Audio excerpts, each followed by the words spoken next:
श्री कृष्ण। आज आम मैंने श्रीमद् भगवद गीता दशम अध्याय विभूति योगर 10 नंबर श्लोक आलोचना करवा जहाँ को चतुश्लोकी भगवद गीता कहुए। आम पूर्वर गोटे श्लोक आलोचना करछे। आज परवर्ती श्लोक आलोचना करवा। आपण मैंने मो सहित आवृत्ति करेंगे। मच्चिता मद्गत प्राणा बोधयन्तः परस्परं कथयन्तश्च मां नित्यं तुष्यन्ति च रमन्ति च। अनुवाद। मोर शुद्ध भक्त मानकर चिंताधारा मो ठारे ही केंद्रित होता है। सेमानंकर जीवन मो ठारे समर्पित होता है एवं सेमाने परस्पर मध्य मो संबंध रे कथबार्ता होई एवं मो संबंधी ज्ञानालोक प्रदान करी अत्यंत दिव्य आनंद और संतोष लाभ करते। तेबे गतकाली आम माने जो श्लोकटी आलोचना करते गोटे भाव प्रस्तुत करने मैं भूली जाइली। आम मैंने आलोचना करते सर्वस्व चाहम हृदय सन्निविष्टो मत्त स्मृति ज्ञानम अपोहनम च। भूल कहूँ अहम सर्वस्व प्रभव मत्त सर्व प्रवर्तते इति मत्वा भजन्ते मां बुद्धा भाव समन्विता। तो भगवान प्रथमे कहते जे मु होची समस्तंकर प्रभु, अहम सर्वस्व प्रभव। भगवान को व्यतीत ये जगत रे आउ कई संचालक चालक बा उत्पादक नाहंती। तेणु ये श्लोकटी बड़ गुरुत्वपूर्ण। ये चतुश्लोकी भगवद गीतार प्रथम श्लोक अहम सर्वस्व प्रभव यह कौन करे ना संबंध ज्ञान प्रदान करे। संबंध कौन? भगवान आमर प्रभु, आमे तांकर नित्य सेवक। यह जानिला परे कौन? इति मत्वा भजन्ते मां, से माने भजन करती। किभली भजन करती ना बुद्ध भाव समन्विता भाव।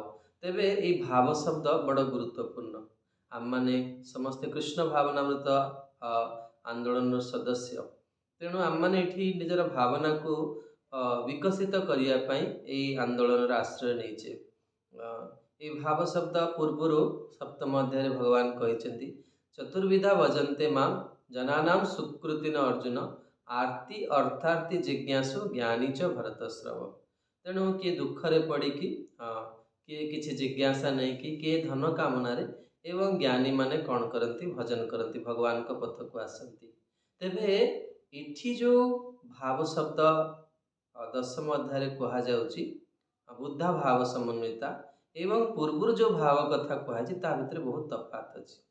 कौन तफात ना पूर्वर जो भाव कथा कहुई जितेबाला से भावर पूर्ति हो जाए अर्थात जमती आरती जदि दुखरे पड़ी भगवान पाक आसुची तार जो दुखर माने आवश्यकता पूर्ण हो जाए से सी कौन करे आउ भगवान को प्रति से भली तार भाव रखे ना अर्थात से कौन हुए तार आ पुनः से अर्थात भक्तिमय पथरु से विरत हो जाए।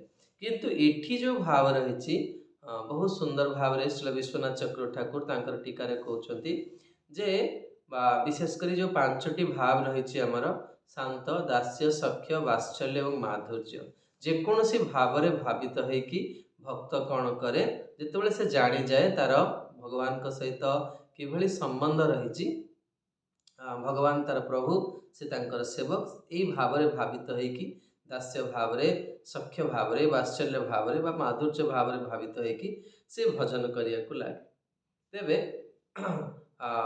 आज श्लोक बहुत गुरुत्वपूर्ण। आज आम मैंने परवर्ती श्लोक अर्थात 9 नंबर श्लोक को आलोचना करुचे। तो आम मैंने देखिए मच्चिता मदगत प्राण। मच्चिता शब्द रे प्रभुपाद तार अनुवाद लिखुचंती संपूर्ण रूपे मो ठारे नियुक्त मच्चित्ता। तेबे ये जो श्लोक इथिरे जड़े शुद्ध भक्तर लक्षण मान कहुई। शुद्ध भक्तर लक्षण कौन ना प्रभुपाद वर्णना करछंती कृष्ण तार जीवन हो जाती तार आत्मा हो जाती एवं से सर्वदा भगवान को विषय शुणिया ताको भल लगे एवं से भगवान को विषय चर्चा करने भल पाए।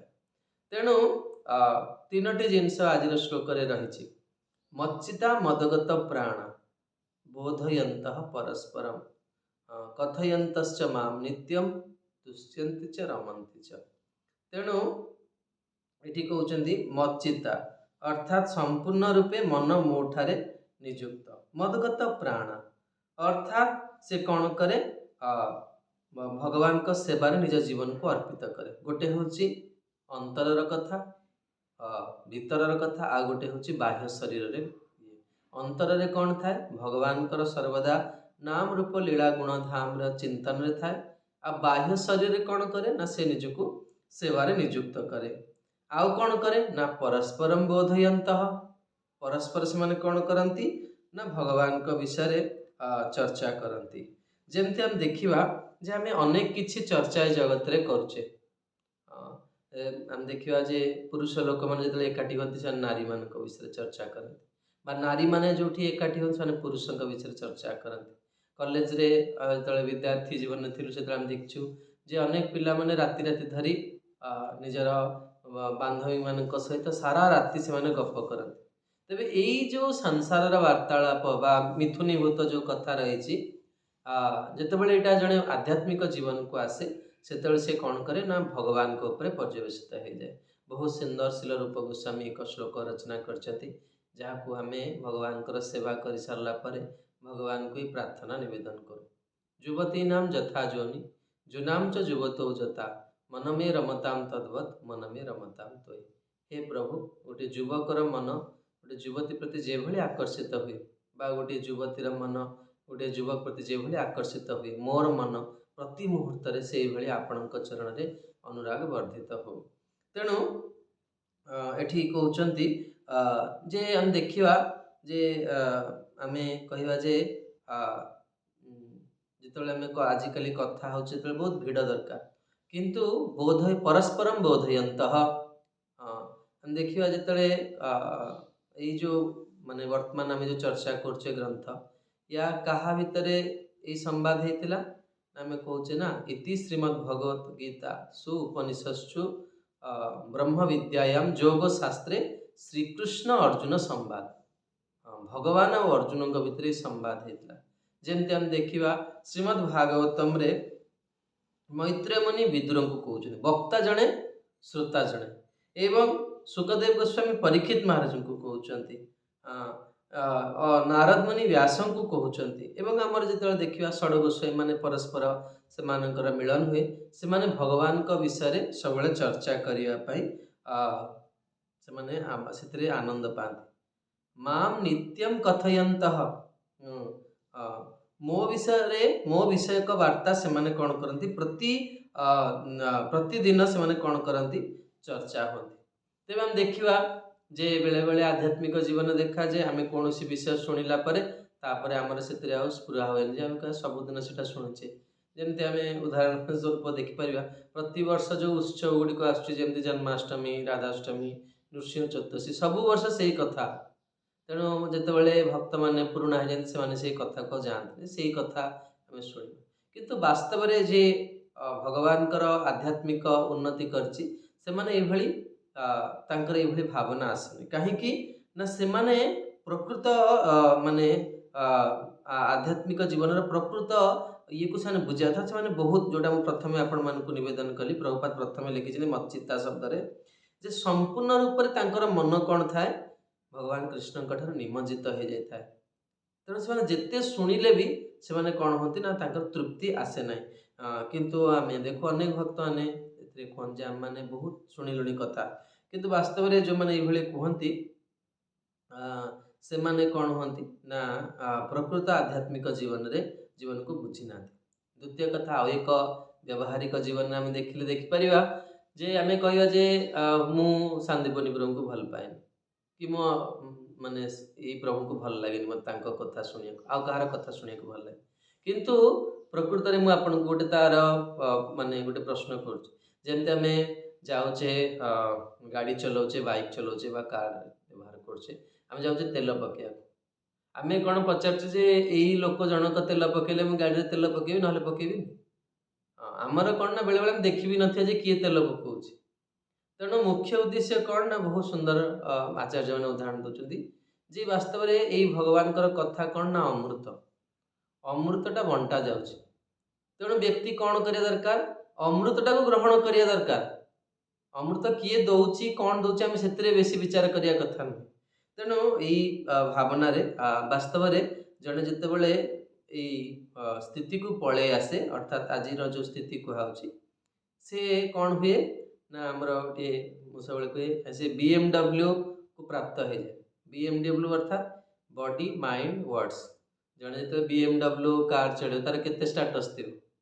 तेणु से सबुठार धनी व्यक्ति हो जाए कहीं सबु समय अर्थात कर्मणा मनसा वाचा से सब बड़े भगवान को चिंतन निमग्न थाए। हम देखा जे आम दिन भितर केते समय भगवान पाखे आमर माने भगवान पाखे मन रोचे जिते समय भगवान पाखे मन रोचे आम से अनुसार जापर आमर गति कौटिके हम।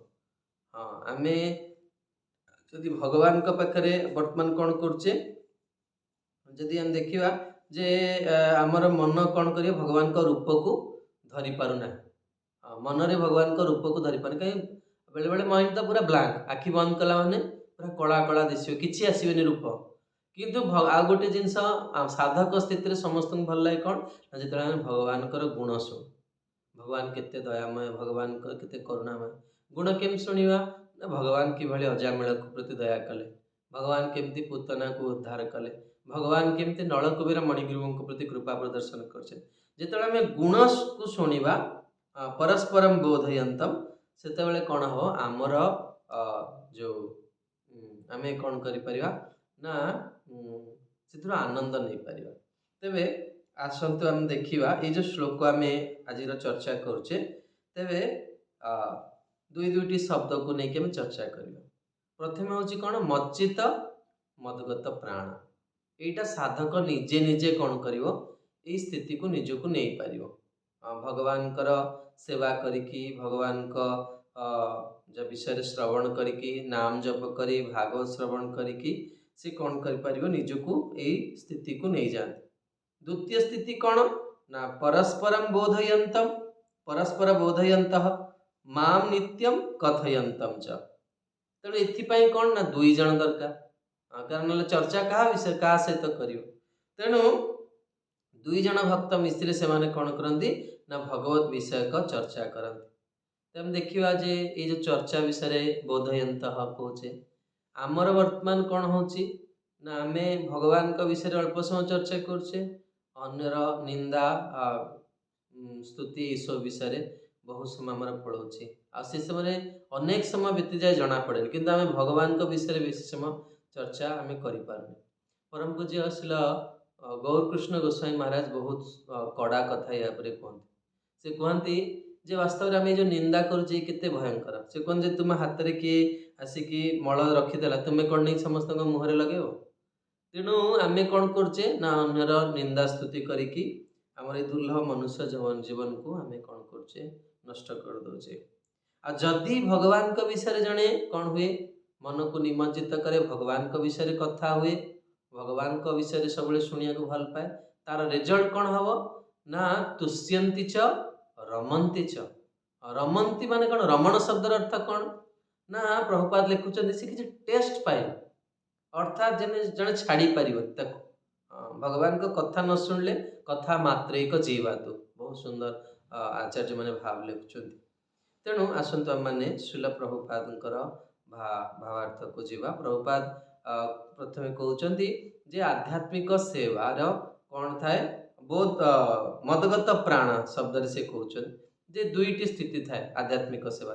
प्रथमे कौन हुए भक्त जो किसी सेवा मिले जो मैंने भाग्यवान भक्त से सेवार आनंद लगे जमती फेस्टिवल हो फेस्टिवल समय किसी सेवा करवा प्रसाद डिस्ट्रीब्यूशन करवा प्रसाद पाइबा कीर्तन करवा ये सब से आनंद मिले किंतु जो से मैच्योर स्टेज कौन ना प्रभुपाद लिखुं से भगवान को माने भगवान को प्रीति भूमिका रखे एवं जहाँकि यही स्थिति जो सी कौन करे ना भगवत धाम रे प्रवेशर अधिकार पाई जाए।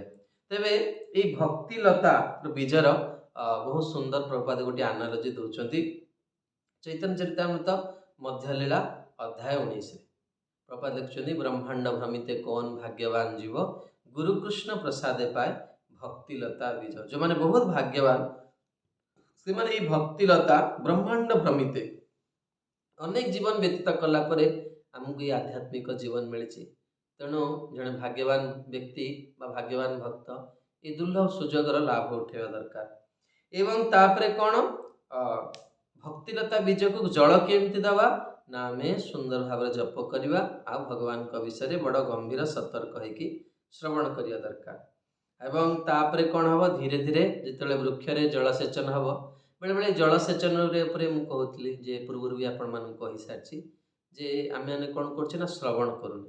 ଆମେ ଦେଖିବା ଖରାଦିନେ ଯଦି 2 ଟାଇମ୍ ଜଳ ଦରକାର, ସକାଳେ ଜଳ ଦେଇଥିବେ ସନ୍ଧ୍ୟାରେ ଜଳ ନଥିବେ। ଆମେ ଦେଖୁଛୁ ଏଠି ଆମର ସମ୍ବଲପୁର ବୁର୍ଲାରେ ଗଛ ସବୁ ପୁରା ଜଳିଯିବେ, ଏତେ ଗରମ ହୁଏ। ଆଉ ଯେଉଁମାନେ ଏହି ଭକ୍ତିଲତା ବୀଜକୁ ଜମା ଜଳ ଦେଉନାହାନ୍ତି, ଅର୍ଥାତ୍ ଜଳ ଦେଉନାହାନ୍ତି ମାନେ କ'ଣ, ଜମା ଠିକ୍ସେ ଜପ କରୁନାହାନ୍ତି କି ଜମା ହରି କଥାରେ କେବେ ବି ବସୁନାହାନ୍ତି, ତାହେଲେ ସେମାନଙ୍କର ଆଧ୍ୟାତ୍ମିକ ଜୀବନ କେମିତି ହେଉଥିବ ଆପଣ ଚିନ୍ତା କରନ୍ତୁ। ତେଣୁ ଏଠି ପ୍ରଭୁପାଦ ଲେଖୁଛନ୍ତି ଯେ ଜଣେ ଭଗବାନଙ୍କ ବିଷୟରେ ଶୁଣିବା ଆଉ କୀର୍ତ୍ତନ କରିବା ଦରକାର। ତାହେଲେ କ'ଣ ହେବ ନା ତାର ଶାଖା ପ୍ରଶାଖା ପତ୍ର ପୁଷ୍ପ ପଲ୍ଲବିତ ହେବ। ତେଣୁ ଆଉ ଏଇ ଶାଖା ଲତାଟା କ'ଣ ହେବ ନା ବଢ଼ି ବଢ଼ି ବ୍ରହ୍ମାଣ୍ଡକୁ ଭେଦ କରିକି ସେ କ'ଣ କରିବ, ବ୍ରହ୍ମଜ୍ୟୋତି ପାଖରେ ପହଞ୍ଚିବ ଏବଂ ତାଠୁ ଆହୁରି ଅଧିକା ଅଗ୍ରଗତି କରିକି ତାର ଯେଉଁଟା ଚରମ ଲକ୍ଷ୍ୟ ଗୋଲକ ବୃନ୍ଦାବନ ତାକୁ ସେ ପ୍ରାପ୍ତ କରିଯିବ। ଗୋଲକ ବୃନ୍ଦାବନ ଯାଇକି ଏଇ ଭକ୍ତିଲତା ବୀଜ ଯାଇକି ପହଞ୍ଚିବ। ଏବଂ ସେଥିରେ କ'ଣ ହେବ ନା ଯଦି ଏଇ ଭକ୍ତିଲତା ବୀଜରେ ପୁଣି ଜଳସେଚନ ହେଉଥିବ, ତାହେଲେ କ'ଣ ହେବ ନା ସେ ଶେଷରେ ଯାଇକି ଭଗବାନଙ୍କର ଚରଣ କମଳରେ ଯାଇକି ଆଶ୍ରୟ ନେବ, ଯେଉଁଠି ପହଞ୍ଚିଲେ ଜୀବର ସବୁ ଆଶା ଅଭିଳାଷ ପୂର୍ଣ୍ଣ ହୋଇଯାଏ। ଏବଂ ଏଥିପାଇଁ କ'ଣ ଦରକାର ନା ପୂର୍ଣ୍ଣ ମଚ୍ଚିତ୍ତା, ଚିତ୍ତରେ ସବୁବେଳେ କ'ଣ ହେବା ଦରକାର ନା ଭଗବାନ ହିଁ, ମାନେ ଭଗବାନଙ୍କୁ ଯେଉଁମାନେ ହୃଦୟରେ ରଖିପାରିବେ ସେମାନେ ଏତେ ଯାହାକୁ ଦୂର ଅତିକ୍ରମ କରିପାରିବେ। ଫୁଲ୍ ଆବଜର୍ପସନ୍ ପ୍ରଭୁପାଦ ଲେଖୁଛନ୍ତି, thus one becomes fully absorbed in the love of Godhead। ଯେତେବେଳେ ଏଇ ଭକ୍ତିଲତା ବୀଜ ସେଠି ଯାଇକି ପହଞ୍ଚିବ ଏବଂ ତାର ଲକ୍ଷଣ କ'ଣ ଦେଖାଯିବ ଏଇ ସାଧକ ଶରୀରରେ, ସେ ଭଗବାନଙ୍କ କଥା ବିନା ବଞ୍ଚି ପାରିବନି। ସେ ପ୍ରତ୍ୟେକ ଦିନ ଭଗବାନଙ୍କ ବିଷୟରେ ଶୁଣିବ ଯେଉଁଠି ଥାଉ ନା କାହିଁକି। ଯେମିତି ପ୍ରଭୁପାଦ ଗୋଟେ ସୁନ୍ଦର ଆନାଲୋଜି ଦେଉଛନ୍ତି, ଯେମିତି ମାଛ ଜଳ ବିନା ସେ ରହିପାରିବେନି। ପ୍ରଭୁପାଦ ଉଦାହରଣ, ଯଦି ମାଛକୁ ପ୍ରତି ଆମେ ବହୁତ ଦୟା କରିକି ଆମେ ତାକୁ ନେଇକି ଏସି ରୁମ୍ରେ ରଖିବା ତାହେଲେ କ'ଣ ହେବ, ତାର ମୃତ୍ୟୁ ହେଇଯିବ। ତେବେ ପ୍ରଭୁପାଦଙ୍କର ଭାବାର୍ଥରୁ ଆମମାନେ କ'ଣ ମାନେ ଶିକ୍ଷା ପାଉଛେ, ତେବେ କେମିତି ଜଣେ ଏଇ ସ୍ଥିତିକୁ ଯିବ, ପ୍ରଭୁପାଦ ଶେଷରେ ଲେଖୁଛନ୍ତି। ତେବେ ଭକ୍ତମାନେ ଯେଉଁ ପରସ୍ପରମ୍ ବୋଧୟନ୍ତମ୍ କୁହାଗଲା, ସେମାନେ କ'ଣ ଚର୍ଚ୍ଚା କରିବେ ନା ପ୍ରଭୁପାଦ ଲେଖୁଛନ୍ତି ଶ୍ରୀମଦ୍ ଭାଗବତମ୍ ଚର୍ଚ୍ଚା କରିବେ। ଯେମିତି ଏଇ ଚର୍ଚ୍ଚା ଉପରେ ବି ଆମମାନେ ଆଲୋଚନା କରିପାରିବା, ଯେମିତି ଆମେ ଜଗତରେ ଅନେକ ବ୍ୟବହାରିକ ଜିନିଷ ବି ଚର୍ଚ୍ଚା କରୁ। ଯେମିତି ଆମେ କେମିତି ରହିବା ଗୋଟେ ସୋସାଇଟି ଭିତରେ, କ'ଣ କ'ଣ ରୁଲ୍ସ ରେଗୁଲେସନ୍ ଅଛି, ଅନେକ କିଛି ବିଷୟ ଜଗତରେ ଚର୍ଚ୍ଚା କରାଯାଇପାରେ। କିନ୍ତୁ ଏଇ ଚର୍ଚ୍ଚା କ'ଣ କରେ, ଆତ୍ମାକୁ ପୋଷଣ କରେ ନାହିଁ। ତେଣୁ ଭକ୍ତମାନେ କ'ଣ ଚର୍ଚ୍ଚା କରନ୍ତି ନା ଶ୍ରୀମଦ୍ ଭାଗବତମ୍ ଚର୍ଚ୍ଚା କରନ୍ତି। ଆଉ ସେଇ ଭାଗବତମ୍ରେ କ'ଣ ଅଛି, ଭଗବାନ ତାଙ୍କ ଭକ୍ତମାନଙ୍କ ସହିତ କେମିତି ପ୍ରୀତିପୂର୍ଣ୍ଣ ବ୍ୟବହାର କରନ୍ତି ସେଇ ଲୀଳା ଚରିତ୍ର ବର୍ଣ୍ଣନା ଅଛି। ତେବେ ଏଇ ଭାଗବତର ଷ୍ଟାଣ୍ଡାର୍ଡ କ'ଣ ନା ଏଇଟା ଧର୍ମ ଅର୍ଥ କାମ ମୋକ୍ଷରୁ ଇଏ ହେଉଛି କ'ଣ ନା ମୁକ୍ତ। ଆଉ ଏଇଟା କାହାଠୁ ଶୁଣିବା, ଯାହାଫଳରେ ଆମେ କ'ଣ କରିପାରିବା ନା ଆନନ୍ଦ ପାଇପାରିବା ନା ଜଣେ ରିଅଲାଇଜ୍ ସୋଲ୍ ଶୁଦ୍ଧ ଭକ୍ତଙ୍କ ଠାରୁ ଆମେ ଏଇ ଦିବ୍ୟ ଗ୍ରନ୍ଥକୁ ଶୁଣିବା ଦରକାର। ଏବଂ ବାସ୍ତବରେ ଯେଉଁମାନେ ମହାନ ଭକ୍ତ ବା ଯେଉଁମାନେ ଭକ୍ତ ସେମାନଙ୍କୁ ଭାଗବତ ଭଲ ଲାଗେ। ଯଦି ଆମକୁ ଭାଗବତ ଭଲ ଲାଗୁନି ଶୁଣିବାକୁ, ତାହେଲେ ଆମେ ବର୍ତ୍ତମାନ ଭକ୍ତିର ସ୍ଥିତିକୁ ଆସିନାହିଁ। ତେଣୁ ଭଗବାନଙ୍କର ଭକ୍ତମାନେ ସବୁବେଳେ ଭଗବାନଙ୍କ ବିଷୟରେ ଚର୍ଚ୍ଚା କରିକି ଭଗବାନଙ୍କୁ ହୃଦୟରେ ରଖନ୍ତି। ତେବେ ଆମେ ବର୍ତ୍ତମାନ ଆମ ସ୍ଥିତିରେ କହିପାରିବା ଯେ ଯଦି ଆମେ ଏଇ ଶ୍ରବଣ ପ୍ରକ୍ରିୟା ଜାରି ରଖିବା ତାହେଲେ ଦିନେ ମଚ୍ଚିତ୍ତ ହୋଇପାରିବା। ଅର୍ଥାତ୍ ଆଖି ନେତ୍ର ବନ୍ଦ କଲେ, ଯେମିତି ଧ୍ରୁବ ମହାରାଜ ନେତ୍ର ବନ୍ଦ କଲେ ଯେଉଁ ପ୍ରଭୁଙ୍କର ଦ୍ୱିଭୁଜ ମୁରଲୀଧାରୀ ଶ୍ୟାମ ସୁନ୍ଦର ରୂପକୁ ଆମେ ଦେଖିପାରିବା, ଆଉ ନେତ୍ର ଖୋଲିଲା ମାନେ ଆମେ ସେଇ ରୂପକୁ, ଏଇ ସ୍ଥିତିକୁ ଦିନେ ଯାଇପାରିବା। ତେବେ ଆଜିର ଏଇ ଯେଉଁ ଶ୍ଲୋକ ମଚ୍ଚିତ ମଦ୍ଗତ ପ୍ରାଣ, ଏହା ଅଭିଧେୟକୁ ବର୍ଣ୍ଣନା କରୁଛି। ଆମେ ଗୌଡ଼ୀୟ ବୈଷ୍ଣବ ସମ୍ପ୍ରଦାୟର 3ଟି ତତ୍ତ୍ୱ ଉପରେ ପର୍ଯ୍ୟବେସିତ ଶିକ୍ଷା। ପ୍ରଥମେ ସମ୍ବନ୍ଧ ଜ୍ଞାନ ଭଗବାନ ଦେଲେ, ସର୍ବସ୍ୱ ଚାହମ୍ ହୃଦି ସନ୍ନିବିଷ୍ଟୋ ମତଃ ସ୍ମୃତି ଜ୍ଞାନମ୍ ଅପୋହନମ୍ ଚ भगवान आमर प्रभु आमे तांकर सेवक।